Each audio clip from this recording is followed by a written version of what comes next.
Yeah. What's going on? Hey, Sims, how you feeling, bro?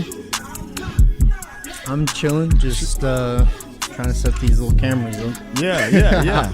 We live. Hey, we feeling fly. We looking good. Yo, what's going on, Memphis? That's right. You're tuning in to 91.7 WYXR. And yes, this is Hearing Colors Radio with DJ DY3. And we're talking about this amazing art show that's going to be happening this Saturday at Ink Therapy. And what's going on with the art show, bro? Let's talk about it.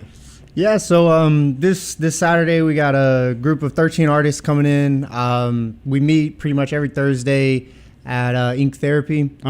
That's the club. We show up, we create stuff collectively, and we just kind of hang out and vibe. And we're putting together a show. So Saturday we're all gonna do it, and it starts at 6.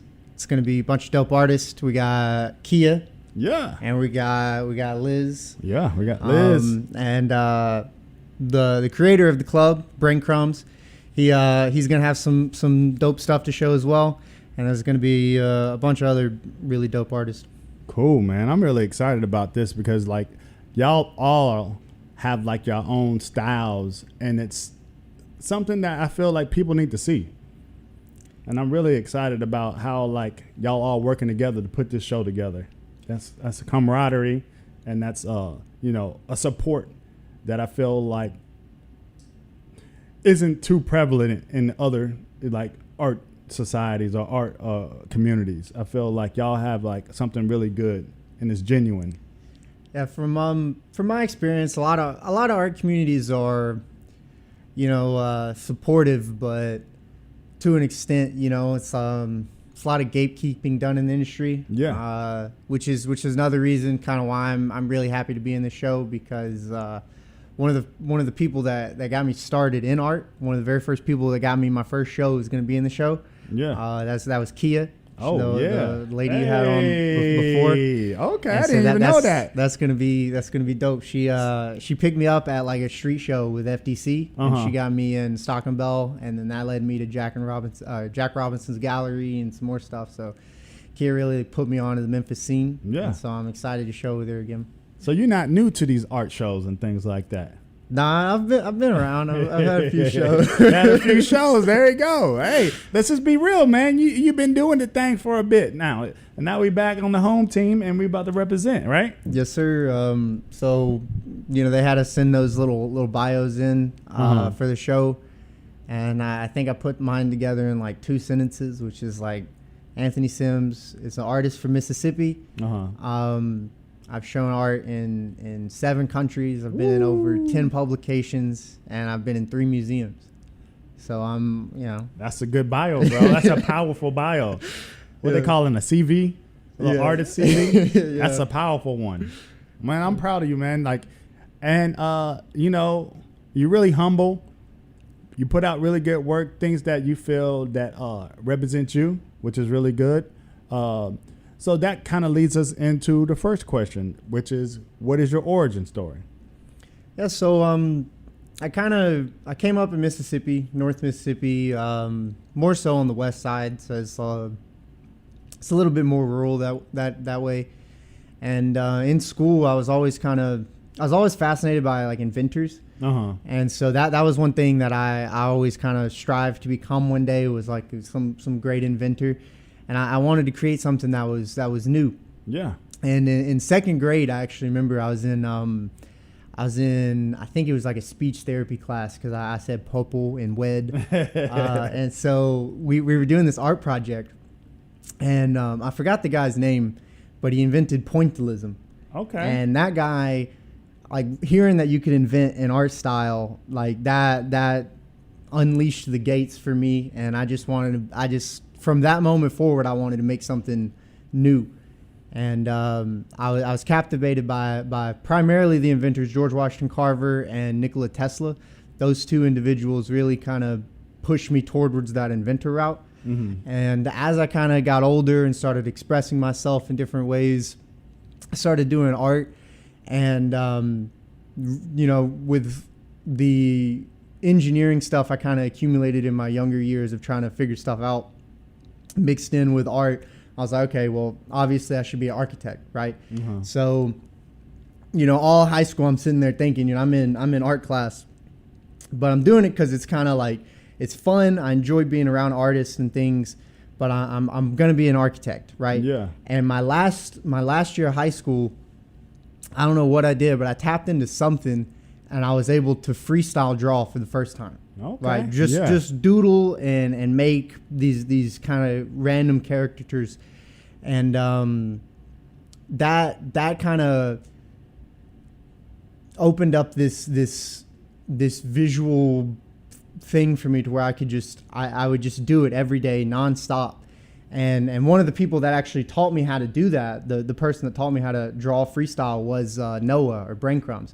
He's the guy that kind of put me on to, hey, like, don't just you don't have to draw something. You just have to draw. Okay. And that's cool. That mentality really kind of pushed me. And so for that whole summer after I graduated high school, I sat in my mom's shed and I drew probably 1,000 drawings. Like, that's not even capped. Like, I drew every day, multiple times a day, sweating in a shed. Okay. And then, passionate about it.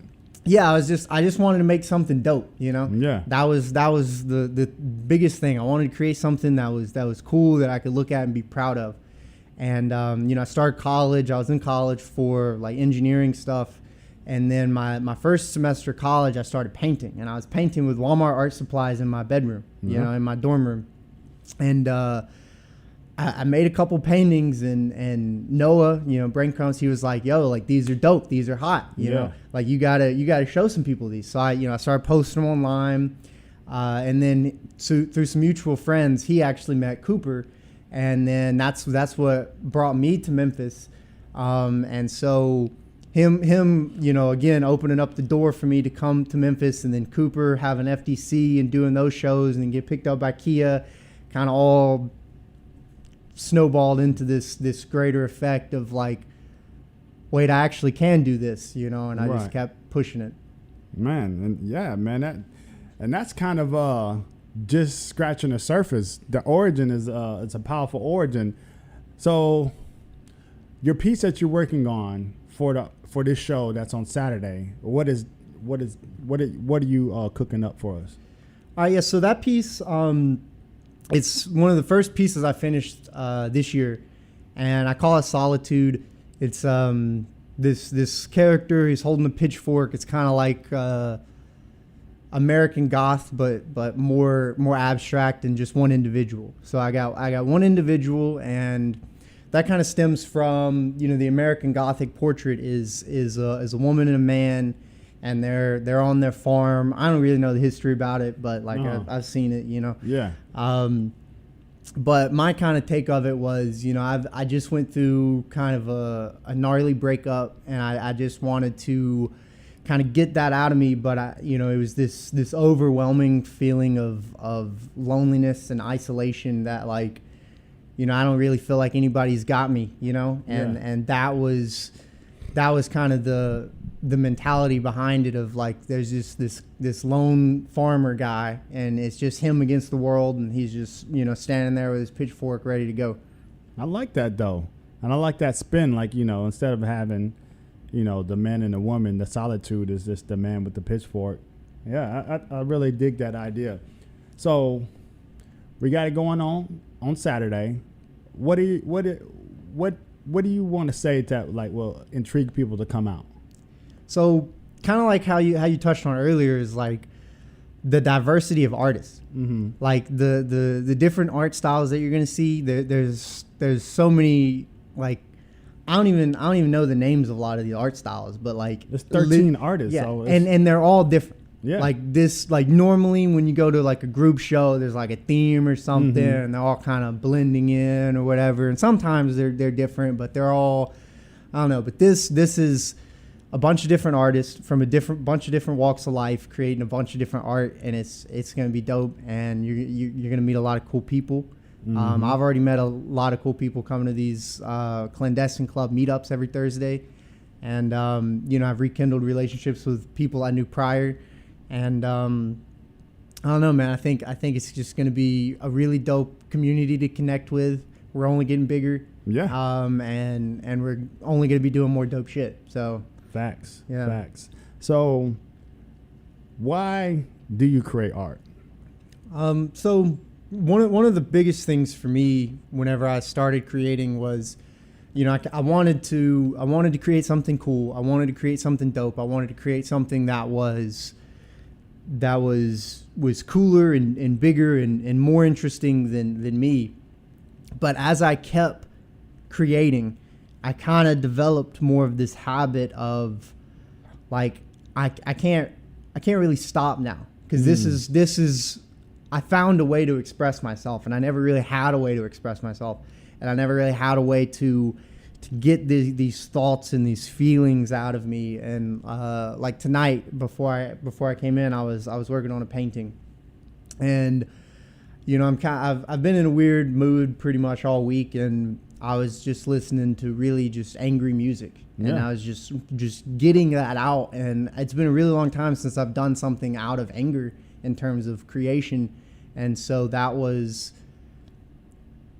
very therapeutic. And I forgot how therapeutic it is to embrace those emotions in a healthy environment, and to put those onto a canvas or into clay, or you know, just into music, into something, but releasing it in a way that's not destructive and beneficial for myself, and hopefully brings joy to somebody else, you know. I think it will, man. And that's the major point, is that you know, sometimes when we're angry, we can be very destructive to ourselves, to other people, physically and emotionally. But like when you're an artist and you're able to project that to the canvas to make art, it turns that negative into positive, and it turns into like beautiful artwork. And it's, you know, it expresses different things, that emotion. So that's really cool. So for the final question is, for those that are inspiring artists, what is some word of wisdom for them? Don't listen to anybody. Yeah. Don't listen to what anybody says about your journey, where you need to be, where you should be, what you should be doing, what you shouldn't be doing. Just focus on yourself, focus on your craft, focus on what you feel is the right thing to do. The people that love and care about you and want to see you succeed are going to be there. They're going to show up. They're going to help guide you in a direction. You know, so I'm not saying don't be uncoachable, but if somebody brings a hint of doubt to you about your future and about what you're doing, completely disregard what they're saying, because they could be saying it with the best interest possible. Like, it could be your parents saying, "Hey, you shouldn't do art because like you're gonna be a great engineer." And the truth is, for one, the real truth about it is you can do both if you really want to. If you're passionate enough and you're willing to work that hard, you can do both. But more importantly, if creating stuff brings you more joy than Excel spreadsheets, there's absolutely no reason you can't, because you can fail at Excel spreadsheets. You know what I'm saying? Like, you can still get fired. You know what I'm saying? You can build a career and then get fired and have to start over. You know what I'm saying? So kind of playing on something that I heard Jim Carrey say is like, if you can fail at what you don't want, then you should certainly try with what you do want, because you really don't fail until you quit. And that's the biggest thing for me, is like, just don't listen to anybody that doubts you, and just keep going. Yeah, that's facts. You know, especially if that's something that you're passionate about and you really put that energy into it, it's only going to be prosperous. It's only going to be successful because you put all of that energy into, you know, making something great. Yeah, the thought energy accumulates, and if you store up enough thought energy, then the universe has no choice except to accept it and to open the path for you. Yeah, but you gotta, like you say, be persistent, and then do you. Inspiration will find you, but it has to find you working. Yeah, facts, man. Thank you so much for pulling up, man. You got any shout outs that you want to do? I don't know. Shout out to my mom. She's been my day one since I started this. You know, without her, no telling where I would be in life. Love that woman. Shout out Brain Crumbs. You should be here right now. It's all right. Well, thank you, bro. Like we said, this Saturday, man, 6 o'clock, pull up to Ink Therapy. Check out these artists' work. It's going to be fire, man. Fire, good time. All right, we're going to get back into these tunes. And then next special guest is Liz. Sad Girl Life. Hey.